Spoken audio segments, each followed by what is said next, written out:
A single decision that I made in 1998 ended up radically changing my life for the better.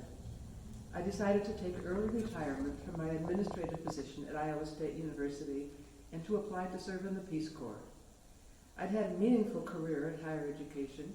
I'd been a member of and active in Unitarian Universalist churches since my early 20s. I had good friends and lots of activities and generally had a good life. However, I'd regretted that I had not gone into the Peace Corps during its early years. As time went on, I felt I was too old to do it. But then I visited a friend around my age during her service in the Peace Corps in Morocco, and I realized that maybe it wasn't too late. I did a little research into the possibilities, applied for early retirement, put my house up for sale, and submitted my application to the Peace Corps. I was eventually accepted and offered a placement in Eastern Europe. My decision to apply to the Peace Corps altered the course of my life, but I didn't end up in the Peace Corps after all. As I was finishing that application process, I heard from a colleague that one of her friends was working with a group of Saudis and US-based consultants to establish a new college in Saudi Arabia, and that they were seeking a person with experience very close to mine. Within a matter of weeks, I applied, interviewed, was offered the position, and accepted it. This was a huge leap of faith, but in July 1999, I moved to Jeddah, Saudi Arabia, to help with a startup of a new private college designed to offer an English language, Western-style education to Arabic women. My Peace Corps experience was postponed, but as a former Peace Corps volunteer later told me, the work we were doing was similar in many ways to that of the Peace Corps. I felt, and I think we all felt, that what we were doing in providing education university programs based on Western curricula and pedagogy, including critical thinking, for the women was a key to changing the culture in the long run. At the start of my 2-year contract in Jeddah, I thought, I'm going to make it through at least 1 year no matter what. Well, I stayed for about 2.5 years. Then I moved to a similar position in a public university, also for Arabic women in the United Arab Emirates. I worked there over 8.5 years, and at the end of 11 years in the Middle East, my only regret was that I hadn't started to work abroad much earlier in my career. The time in the Middle East changed my life in many ways. I experienced a new culture, and I greatly expanded my worldview and my knowledge of other countries. I came to know and respect my Arab colleagues and students, and I was privileged to share some of the important moments in their lives, such as weddings.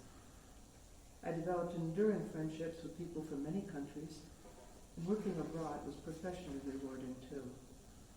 And travel. Prior to 1998, I'd had only limited international travel experience. But in both Jeddah and Dubai, it was easy to work with local travel agents to arrange a 4 or 5 day excursion within the region: Lebanon, Jordan, Oman, Bahrain, Qatar, etc. With longer trips, I was able to visit Iran, Syria, Yemen, places it would be harder to go to today, and Egypt, Sri Lanka, India, and further into Asia and Africa. I loved it, and the experience of other cultures was mind-expanding.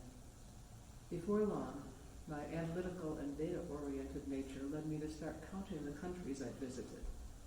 After a while, I began to think, maybe 70 by 70. 70 countries by my 70th birthday. That had a nice ring to it, I thought. Well, I've continued to travel since coming to Fort Collins in 2010. I reached my 70 by 70 goal and began to think about a new goal. At first it was 80 by 80, but I soon realized that I would surpass that, and I changed it to 100 by 80. Not the same nice ring, but I was excited to go for it. The pandemic and some health issues nearly made that impossible, but I couldn't quite let go of the goal, that dream, and happily I visited my 100th country in February. Was it all good? No. Were there times of sadness, depression, and frustration? Sure. Was it my best life? Probably not.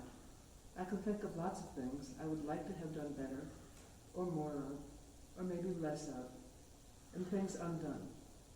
But I hope I've done something good for the world, and overall I think it has been and is a good life, and that much of what I see as good relates back to that 1998 decision to work abroad.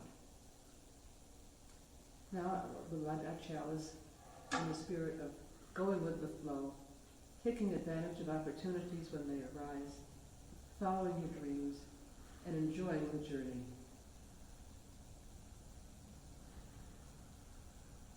If you have a chalice at home, please light it now.